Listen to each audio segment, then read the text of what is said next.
Montpellier est plutôt sur un bloc haut en ce début de match.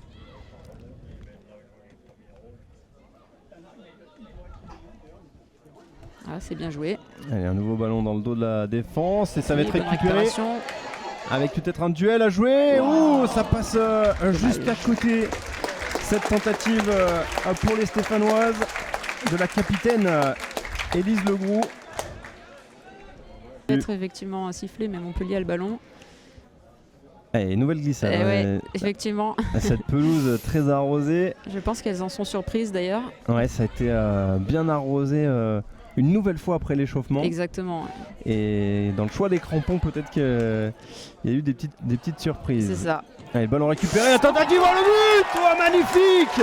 Oh, quelle ouverture de la marque du côté de Saint-Etienne par Regina Autou. Oh là là, incroyable cette tentative lointaine. Et voilà Saint-Etienne qui ouvre la marque face à Montpellier.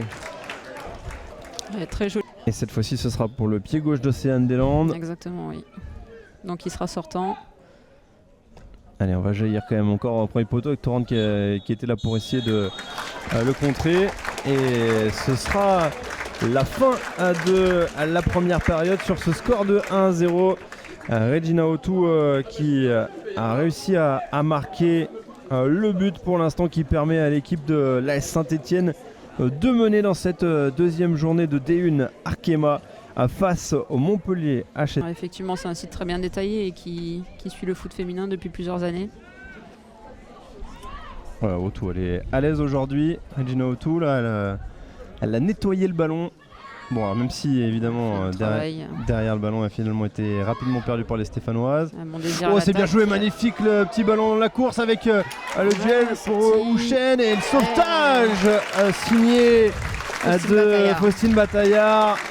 Très bonne sortie qui pousse la joueuse vers l'extérieur. Porté du bout du pied par Gignoux, puis ensuite Bataillard qui a sauvé son camp en sortant le ballon. Et là la déviation et la main ferme de Marie Petitot.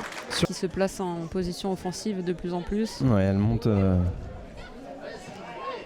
allègrement. Et ce qui effectivement va Caputo à l'attaque. Qui offrir va des possibilités. Caputo. Encore une fois la claquette. Alors qu'il y avait eu victime d'un petit, elle commet un petit déchet technique et elle rend le ballon aux Héroltaises. 69 minutes dans cette partie. La SSE qui mène 1-0 devant une ouverture de Kélifi le qui MHSC. fait Et là il va y avoir peut-être oh, le ballon arraché. Alors, ça se promène encore dans tous les sens. Et l'égalisation. Je pensais qu'il y avait une l'égalisation réussie par Maëlys Mpomé. Oui, c'est ça. Oh, il y a eu un petit cafouillage un petit cafouillage et finalement eh bien Maëlys Mpomé qui peut pousser ce ballon dans le but vide alors que Marine Gignoux était montée au contact. Bonne frappe de balle. Avec des joueuses qui vont plonger dans la surface. Je pense qu'elle peut la jouer direct. Et c'est ce qu'elle fait. Oh, et la barre transversale qui... C'était malin de sa part. Ouais. Et osé. Une situation très intéressante pour Kesselmore. Pour venir bien s'offrir un deuxième succès en autant de journées dans cette D1 Arkema. Ballon au point de pénalty, la reprise, la barre transversale. Et c'est sorti. Derrière, c'est cafouillage et ça va être un ballon de contre-attaque finalement pour les Stéphanoises. Ouais, la barre transversale du temps additionnel minimum. On va avoir quand même une dernière situation. Et c'est fini sur à la pelouse de l'Etra et le public stéphanois qui fait presque comme une victoire ce premier point pour l'AS Saint-Etienne. L'AS Saint-Etienne qui conserve ce score de 1 partout face à cette équipe. Noémie Carrage, est-ce que c'est un bon point que vous prenez aujourd'hui ? Oui, bien sûr, c'est un très bon point pris par l'équipe. Voilà, on savait qu'on était face à une belle équipe de Montpellier, qu'on a un début de championnat très difficile et que chaque point est bon à prendre. Et donc c'est une très belle performance de l'équipe et on peut être fiers de nous. Quelle différence y a-t-il par rapport à la saison passée ? Quelle marche il y a à franchir, pardon ? Il faut être beaucoup plus costaud collectivement. Voilà, je pense qu'on a été solidaires entre nous. Et défensivement, on a été très costaud et voilà, on est resté ensemble jusqu'au bout. Et voilà, il va falloir être comme ça tout au long du championnat pour essayer de gagner des matchs et remporter des points quand il le faut. Merci. Laurent Mortel, est-ce qu'on peut dire que c'est un bon point pour vous?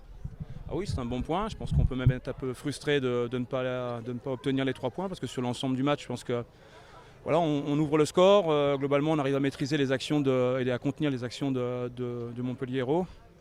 On prend ce but, c'est dommage parce que si on tient ce score de 1-0, globalement, je trouve que ça n'aurait pas été illogique. Voilà, même si Montpellier nous a donné du fil à retordre, mais je trouve qu'on a été cohérent dans ce qu'on a fait. Et c'est un bon point pris, mais je pense que les 3 points n'auraient pas été illogiques non plus. Ce point peut vous aider à construire. On sait que le calendrier de début de saison est très difficile. Ça fait du bien au niveau du moral pour travailler sereinement.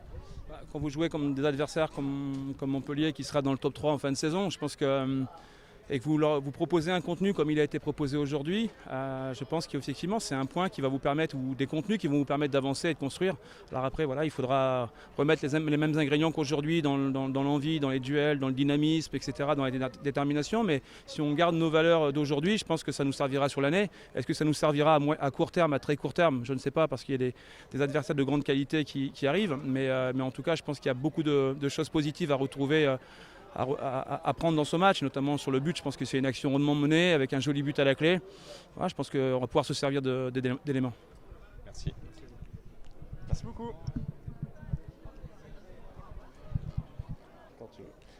Yannick Chanduc, quel est le ressentiment à l'issue de cette rencontre?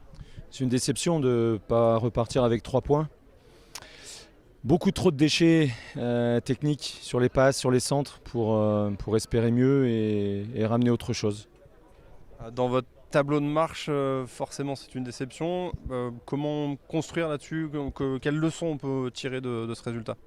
Voilà, la leçon, c'est que ça va être, et c'était déjà le cas l'année dernière, c'est des matchs où on a un adversaire qui joue avec le temps, avec ses qualités aussi, et c'est respectable, il n'y a aucun problème.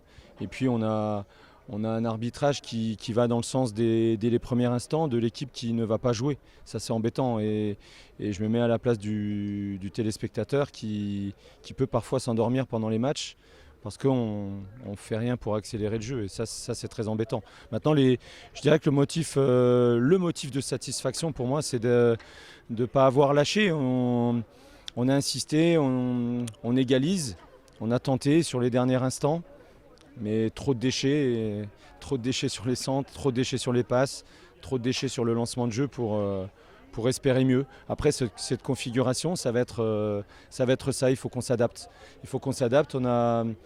On a un petit peu de jeunesse, on a des joueuses qui arrivent, il faut qu'elles soient dans le mood montpelliérain avec plus d'intensité dans les duels et puis peut-être un peu plus de grinta aussi. J'attends plus des joueuses qui viennent d'arriver au club par rapport à ça. Merci beaucoup. Merci et bon retour.